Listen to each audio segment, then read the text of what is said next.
نحمده ونصلي على رسوله الكريم أما بعد فقد قال الله سبحانه وتعالى في كلامه القديم والفرقان الحميد أعوذ بالله من الشيطان الرجيم بسم الله الرحمن الرحيم وما تدري نفس بأي أرض تموت صدق الله العظيم.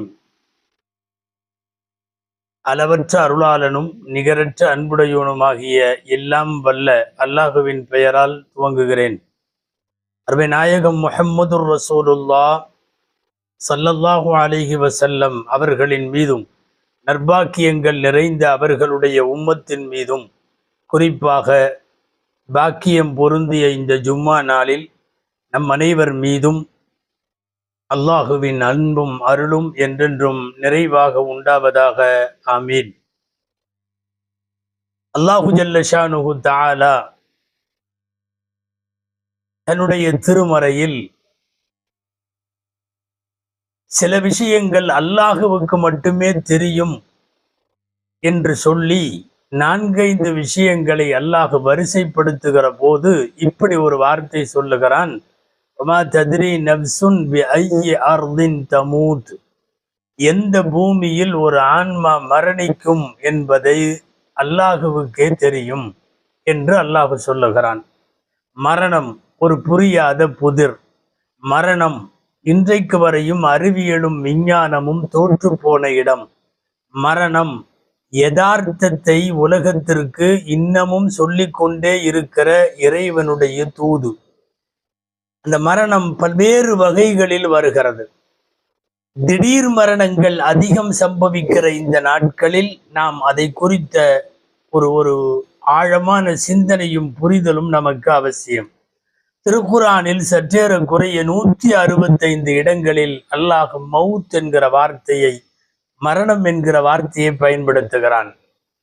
இதே கருத்தை உள்ளடக்கிய இன்னொரு சொல்லான வஃபாத் அல்லது அதனுடைய மூலம் பிறந்த சொற்கள் சுமார் 25 இடங்களில் குர்ஆனில் வருகிறது. ஆகச் சுருக்கமாய் மரணத்தை குறித்து குர்ஆனில் அல்லாஹ் பேசுவது என்ன தெரியுமா? தவணை வந்துவிட்டால் எந்த ஆன்மாவும் பிற்படுத்தப்படாது. பல்வேறு இடங்களில் திருக்குர்ஆனை வாசிக்கிற போது உங்களுக்கு இந்த வார்த்தை வாயிலே வரும்.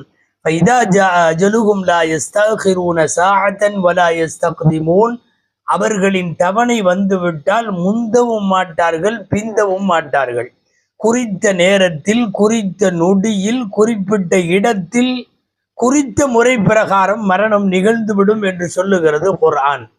அல்லாஹுவே வேறொரு வார்த்தையில் சொல்லுகிறான். அதாவது தவணை முடிந்தால் என்றால் காலக்கெடு நீட்டப்படாது, குறைக்கப்படாது என்று பொருள். மறுகோணத்தில் இடத்தை பற்றி பேசுகிறான் அல்லாஹ். ஐனமா தகூனு யுத்ரிக்குமுல் மௌத்து வலவ் குன்தும் ஃபீ புரூஜின் முஷய்யதா. நீங்கள் எங்கிருந்தாலும் மரணம் உங்களை அடைந்தே தீரும். நீங்கள் உறுதி வாய்ந்த முறையில் கட்டப்பட்டிருக்கிற கோட்டைகளுக்குள் குடியிருந்தாலும் மரணம் உங்களிடத்திலே வந்தே தீரும் என்று சொல்லுகிறான். மரணம் யார் யாருக்கோ எப்படியோ வருகிறது. சமீப காலங்களில் திடீர் மரணங்கள், விபத்து மரணங்கள், நிலநடுக்க மரணங்கள், பூகம்ப மரணங்கள், சுனாமி மரணங்கள், பல்வேறு நோய்களின் மரணங்கள் எல்லாமே பெருகி வரக்கூடிய சூழலில் நாம் இதில் கவனம் செலுத்த வேண்டும். அதுவும் குறிப்பாக இந்தியாவை உலுக்கி இருக்கிற நேற்றைய தினம் நடந்திருக்கிற ஒரு நிகழ்வு. ஏர் இந்தியா விமானம் 242 பயணிகளோடு விழுந்து நொறுங்கி தீப்பிடித்து உள்ள அத்தனை பேரும் ஒருவரை தவிர சற்றேறக்குறைய 241 பேர் உடல் கருகிய வண்ணம் அவர்கள் இறந்து போயிருக்கிறார்கள் என்பது இந்தியாவை அல்ல, உலகத்தையே உலுக்கி இருக்கிற மாபெரும் செயல். அத்தனை பேருக்குமான மரணம் ஒரு நொடியில் சம்பவித்திருக்கிறது. எதுவோ விண்ணிலே உயர்ந்த இடத்திற்கு போனதற்கு பிறகெல்லாம் அல்ல, புறப்பட்ட 5வது நிமிடத்தில் நடந்திருக்கிறது இந்த சம்பவம். பிரயாண நேரம் மிக முக்கியமான நேரம். ஆனால் பிரயாணத்தில் என்னவும் நடக்கலாம் என்பதாலோ என்னவோ தெரியவில்லை.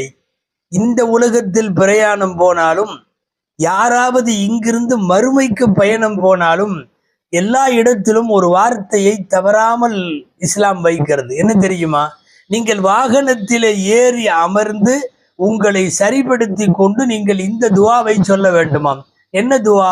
சுபஹானல்லதி சக்கரலனா ஹாதா வமா குன்னா லஹு முக்ரினீன் வ இன்னா இலா ரப்பினா லமுன்கலிபூன். இது பயண துவா, நம் எல்லோருக்கும் தெரியும். இந்த துவாவின் கடைசி என்ன தெரியுமா? நீங்கள் வாகனத்தில், ஒட்டகத்தில், குதிரையில், மாட்டு வண்டியில், ஏன் விமானம் வரைக்குமான உலகின் எந்த வாகனத்தில் போனாலும் இதை ஓத வேண்டுமாம். இதில் கடைசி வரி என்ன தெரியும்? வாசகம் என்ன தெரியுமா? வ இன்னா இலா ரப்பினா லமுன்கலிபூன். நாம் அல்லாஹுவிடத்தில் போய் சேருகிறோம் என்பது அதற்கு அர்த்தம். பிரயாணங்களில் எதுவும் நடக்கலாம். இது உலகத்திலே பிரயாணத்திலும் இந்த வார்த்தை. யாராவது மறுமை பயணம் மேற்கொண்டு விட்டாலும் இன்னா லில்லாஹி வ இன்னா இலைஹி ராஜிஊன். இதுல வ இன்னா இலைஹி ராஜிஊனுக்கு என்ன அர்த்தம் தெரியுமா? நாம் அல்லாஹுவிடத்திலே திரும்ப போகிறோம் என்று அர்த்தம். பிரயாணத்திலேயே மரணத்தினுடைய செய்தியை திருக்குர்ஆன் அந்த துஆவிலேயே வைத்திருப்பதை பார்க்கிறோம். எத்தனை பேருக்கு என்னென்ன மாதிரியான மரணம்.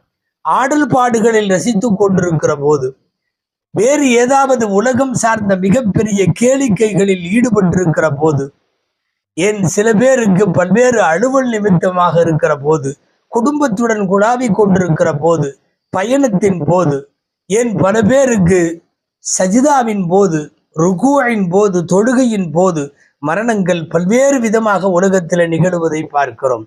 அல்லாஹ் பூமியில் எங்கிருந்தாலும் கைப்பற்றுவான், வானத்திலேயே இருந்தாலும் கைப்பற்றுவான்,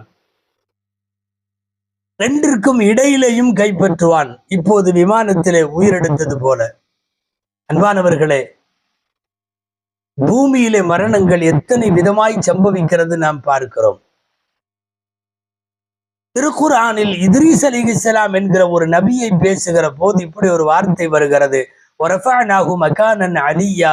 அவரை உயர்வான இடத்திற்கு நாம் உயர்த்தினோம் என்று வருகிறது. இத்ரீஸ் அலைஹிஸ்ஸலாமின் வரலாற்றில் இப்படியும் ஒரு செய்தி உண்டு, ஒரு கருத்து உண்டு. இத்ரீஸ் அலைஹிஸ்ஸலாம் 4வது வானத்தில் வைத்து அவர்களின் ரூஹு கைப்பற்றப்பட்டது. அவர்கள் வஃபாத்தானது பூமியில் அல்ல, 4வது வானத்தில் வைத்து என்பது பெரும்பாலான நூலாசிரியர்கள் இந்த வசனத்திற்கு தரக்கூடிய விளக்க உரை. எனவே பூமியில் எங்கிருந்தாலும் உயிர் கைப்பற்றப்படும், விண்ணிலே இருந்தாலும் உயிர் கைப்பற்றப்படும், ரெண்டிற்கும் இடையிலே நீங்கள் பயணித்துக் கொண்டிருந்தாலும் உயிர் கைப்பற்றப்படும் என்பதை குர்ஆன் சொல்லி காட்டுகிறது. சூரா அர் ரஹ்மானினுடைய உலகத்திற்கு அறைகூவல் விடுக்கிற அற்புதமான திருமறை வசனம், எப்போதும் மனித வாழ்வில் நிலைநிறுத்த வேண்டிய செய்தி அது. குல்லு மன் அலைஹா ஃபான். பூமியில இருக்கிற எல்லாம் வஃபாத்தாகியாக வேண்டும், எல்லாம் அழிந்து போக வேண்டும். வயபகா வஜ்ஹு ரப்பிக துல் ஜலாலி வல் இக்ராம். உங்களுடைய ரப்பு மட்டும் தான் நிலைத்திருப்பான். உலகத்திலே இருக்கிற படைக்கப்பட்ட அத்தனை பொருளும் அழிந்தே தீரும் என்கிறது திருக்குர்ஆன். அன்பானவர்களை, மரணம் போல் ஒரு சமத்துவம் பேசக்கூடிய இறைவனின் தூது வேறு எதுவும் இல்லை. மரணத்திற்கு பாகுபாடு இல்லை, மரணத்திற்கு பாரபட்சம் இல்லை. மரணம் எல்லாருக்கும் வரும். மதம் தாண்டியது மரணம், மொழி தாண்டியது மரணம், ஜாதி இன நிற அத்தனை வேறுபாடுகளையும் தாண்டியது மரணம். வயது பார்க்காது மரணம். இதோ இந்த விமான விபத்தில் இறந்து போனவர்களில் பல பேர் குழந்தைகள், பல பேர் முதியவர்கள், ஆண்கள், பெண்கள். இப்ப வயதானவர்கள், வயது குறைந்தவர்கள் என்ற பாகுபாடுகளை தாண்டியது மரணம், அந்தஸ்துகளை தாண்டியது மரணம். ஒரு முன்னாள் முதல்வர் உயிர் பிரிந்திருக்கிறது இதே விமானத்தில். ஒரு சாதாரண தொழிலாளியின் உயிர்களும் பிரிந்திருக்கிறது. ஆண்டான் அடிமை வித்தியாசம் பார்க்காமல், பணக்காரன் ஏழை வித்தியாசம் பார்க்காமல் உலகத்தில் இப்படி ஒரு சமத்துவ செய்தி வேற எங்கும் சொல்ல முடியாது. குழந்தையிலே இருந்து முதியவர் வரை, அடிமைகளிலே இருந்து அரசன் வரை, ஏழைகளிலே இருந்து பணக்காரன் வரை, எப்படியெல்லாம் மரணம். தேடிக்கொண்டிருக்கிறார்கள் மரணத்தை. வந்தால் நாம் போவதற்கு தயார் என்று. அவர்களுக்கு வரவில்லை, வரக்கூடாது என்று நினைக்கிறார்கள். கோட்டை கொத்தளங்களில் குடியிருந்தாலும் மரணம் உங்களை பிடித்தே தீரும். நீங்கள் பூமியிலேயே இல்லை, பூமிக்கும் வானத்திற்கும் இடையிலே பறந்து கொண்டிருக்கிறீர்கள். ரப்பு நினைத்தால் கொண்டு போய் மோதச் செய்து இறைவன் உயிரை கைப்பற்றி விடுவான் என்பதற்கு இவைகளெல்லாம் உலகத்திலே செய்திகள். எம்பெருமானார் ஸல்லல்லாஹு அலைஹி வஸல்லம் 7 வகையான மரணங்களிலே இருந்து பாதுகாப்பு தேடினார்கள். 7 வகையான மரணம். அதுல முதல் இது என்ன தெரியுமா? மிம்மௌத்தில் ஃபுஜ்ஆ, திடீர் மரணம். திடீர் மரணம் எப்போதும் அபாயகரமானது, ஆபத்தானது, பல்வேறு நல்வாய்ப்புகளை இழக்க செய்து விடக்கூடியது திடீர் மரணம். அதனால் தான் எம்பெருமானார் ஸல்லல்லாஹு அலைஹி வஸல்லம் திடீர் மரணத்தை குறித்து பாதுகாப்பு தேடினார்கள். ஒமின்லதுகில் ஹையாத், பாம்பு தீண்டி இறந்து போவதில் இருந்து நபி ஸல்லல்லாஹு அலைஹி வஸல்லம் பாதுகாப்பு தேடினார்கள். ஒமினஸ்ஸபா, வனவிலங்குகளால் கீறி கிழிக்கப்பட்டு வனவிலங்குகளால் உயிர் போவதில் இருந்து பாதுகாப்பு தேடினார்கள்.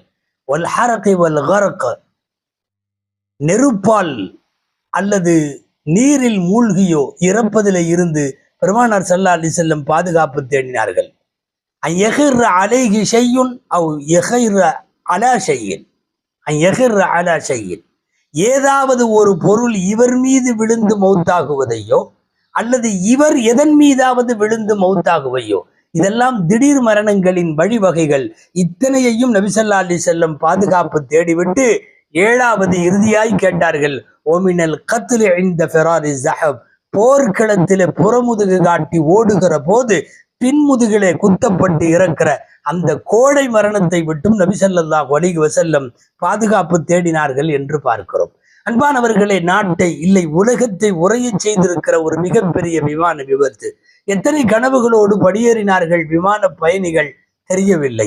எத்தனை பேர் ரப்பே நீ எங்களுக்கு இந்த வாகனத்தை வசப்படுத்தி கொடுத்தாய், எங்களுக்கு இந்த சக்தி இல்லை, நாங்கள் உன்னளவிலே வருகிறோம் என்கிற பயண துவாவை எத்தனை பேர் ஓதி இருப்பார்கள் தெரியவில்லை. அடுத்த 5வது நிமிடத்தில் நாம் கருகி இறப்போம் என்று கனவிலே கூட நினைத்திருக்க மாட்டார்கள். ஒரு கோர சம்பவம் நடந்திருக்கிற போது அதில் நிறைய நாம் படிப்பினை பெற வேண்டும். மொத்தத்தில் சுமார் 240 பேர். இவர்கள் எல்லாரும் குற்றவாளிகள் அல்ல. இந்த மரணத்தின் காரணமாக இவர்கள் கெட்டவர்கள் என்று சொல்லிவிட முடியாது.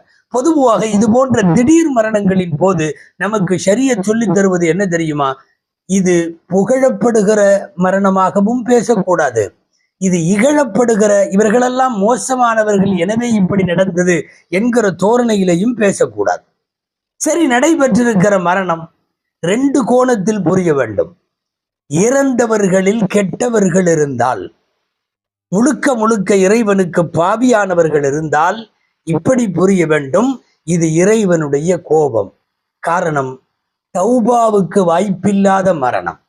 ஒரு படுக்கையில் இருந்தாலோ நோய்வாய்ப்பட்டிருந்தாலோ இன்னமும் சில நாட்கள் தான் நீ உயிரோடு இருப்பாய் என்று கூறப்பட்டிருந்தாலோ, மரணம் ஏதேனும் ஒரு வகையில் எதிர்பார்க்கப்பட்டதாக இருந்தால் பாவங்களுக்கு மன்னிப்பு கேட்பதற்கு வாய்ப்பு வழிகள் வந்திருக்கும். ஆனால் தௌபா இல்லாமல் மரணிப்பதால், இந்த மரணித்தவர்கள் பாவிகளாக இருந்தால் இது இறைவனின் தண்டனை என்று புரிய வேண்டும். நல்லவர்கள் மௌத்தாகி இருக்கிறார்கள், சாலிகானவர்கள் இறந்து போயிருக்கிறார்கள் என்றால் இது அவர்களுக்கு அருள் என்று புரிய வேண்டும், இறை அருள் என்று புரிய வேண்டும். ஏன் இது இறை அருள்? ஆம், வேதனை இல்லை, சக்கராத்து இல்லை, கஷ்டப்படவில்லை, படுக்கையில இருந்து பிறரை கஷ்டப்படுத்தவில்லை. இதுவெல்லாம் யோசித்து பார்க்கிற போது சக்கராத் இல்லாத, மரண கஷ்டங்கள் இல்லாத லகுவான மரணம் நல்லடியார்களுக்கு வாய்க்கப்பெறும்.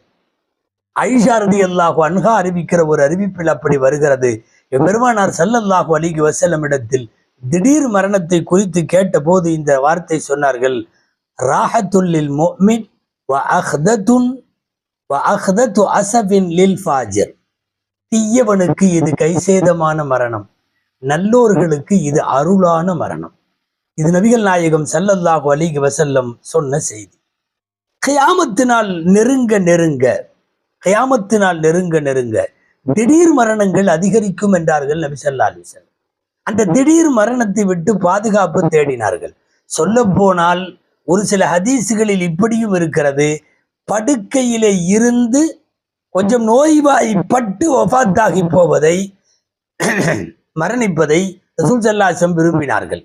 உலகத்தின் ஆகச் சிறந்த மனிதரை, படைப்புகளிலேயே ஆக உயர்ந்த மனிதரான எம்பெருமானார் ஸல்லல்லாஹு அலைஹி வஸல்லம் அவர்களை அல்லாஹ் எப்படி ரூஹை கைப்பற்றினான் தெரியுமா? அவர்கள் படுக்கையில் சில நாட்கள் படித்திருந்து, நோய்வாய்ப்பட்டிருந்து, கொஞ்சம் முடியாதவர்களாக ஆகி, பிறரை சிரமப்படுத்துகிற அளவுக்கு இல்லை என்றாலும் ஒரு நோய்வாய்ப்பட்டு இறைவனை நோக்கி தான் மீளுவதற்குள்ள தயாரிப்புகளை மனதளவில் செய்து கொண்டதற்கு பிறகு அல்லாஹ் அழைத்து கொள்ளுகிறான் அல்லவா. இது ஏராளமான நல்லடியார்களுக்கான மரணம் அப்படித்தான். எனவே நபி ஸல்லல்லாஹு அலைஹி வஸல்லம் அதை விரும்பினார்கள். அன்பானவர்களே, இந்த நேரத்தில் 2 செய்திகள் மிக முக்கியமானது. இவ்வளவு பெரிய விபத்து நடந்து ஒரு நொடியில் 240 பேர் கண்ணி வைக்கிற நேரத்தில் மரணித்திருப்பதற்கு பின்னால் இது வெறுமனே ஒரு பத்திரிகை செய்தியாய், ஒரு ஊடக வாசிப்பாய் நாம் கடந்து போக முடியாது. இதுல பெரிய செய்திகள், 2 செய்திகள் அல்லாஹ் சொல்ல வருகிறான். ஒண்ணு என்ன தெரியுமா? வல்லாஹு காலிபுன் அலா அம்ரி, அல்லாஹு தனது காரியத்தில் மிகைத்தே தீருவான். ரப்பு குறித்த நேரத்தில் மரணம் வரும். நீ எங்க வேணாலும் இருந்துக்கோ, எப்படி வேணாலும் இருந்துக்கோ, எதுல வேணாலும் இருந்துக்கோ, எல்லா பாதுகாப்பு ஏற்பாடுகளும் பண்ணிக்கோ, குறித்த நேரத்தில் மரணம் வந்தே தீரும்.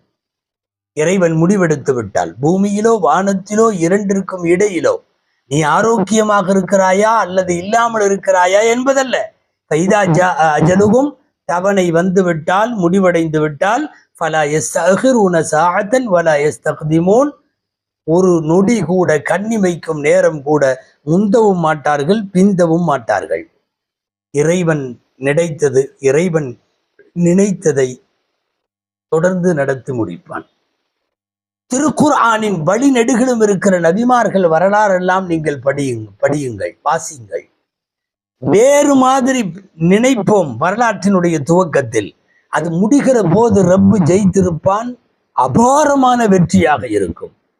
இவன் கதை முடிந்தது என்றுதான் கிணற்றிலே போட்டார்கள் யூசுப் அலைஹிஸ்ஸலாம் அவர்களை. ஆனால் வரலாறு எப்படி மாறுகிறது தெரியுமா? ரப்பு மிகைக்கிறான். எகிப்து நாட்டினுடைய பேரரசராய் கொண்டு போய் அரச சிம்மாசனத்தில் கிரீடம் அமர்ந்து கொண்டு போய் அமர்த்தி வைக்கிறான். ஆள் கிணறினுடைய இருட்டு எங்கே? பேரரசர் வீற்றிருக்கிற இருக்கை எங்கே? ரப்பு நினைத்ததை நடத்தி முடிப்பான். இது ஒவ்வொன்றாக சொல்லலாம். இத்தோடு இவன் முடிந்தார் என்று சொல்லித்தானே இப்ராஹிமை நெருப்பு குண்டத்தில் போடுவார்கள். நெருப்பு குண்டம் காணாமல் போய்விட்டது. வாழ்நாள் முழுக்க வாழ்ந்த பிறகும் இந்த மண் உள்ள வரைக்கும், வான் உள்ள வரைக்கும் வாழுகிற தலைவராய் இப்ராஹிம் அலைஹிஸ்ஸலாம் இன்றைக்கும் இருக்கிறார். ரப்பின் ஏற்பாடு மிகைக்கும், மனிதர்களின் ஏற்பாடு தோற்கும்.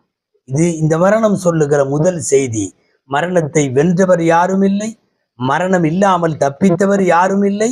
இந்த உலகத்தில் கடவுள்கள் அவதாரம் என்று சொல்லி தன்னை காட்டிக் கொண்டவர்கள் கூட மரணமாகி மடிந்த போதுதான் எல்லாம் மண்ணுக்கு என்கிற தத்துவத்தை உலகத்திற்கு இறைவன் புரிய வைக்கிறார். 2வது செய்தி, ஹதரத் அலி ரலியல்லாஹு அன்ஹு அவர்கள் அடிக்கடி சொல்வார்கள், அரஃப்துல்லாஹ பிஃபஸ்ஹில் அஸாயிம், நான் நினைக்கிற முடிவுகள், உறுதிகள் எல்லாம் உடைந்து போகிற போது நான் அல்லாஹ்வை அறிகிறேன்.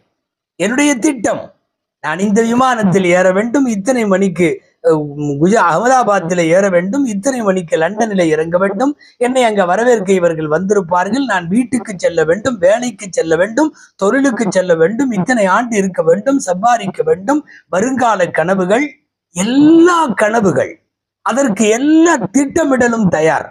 உள்நாட்டு அளவிலே தயார், வெளிநாட்டு அளவிலே தயார், வீடு தயார், வாகனம் தயார், சம்பாத்தியம் தயார், எல்லாம் தயார்.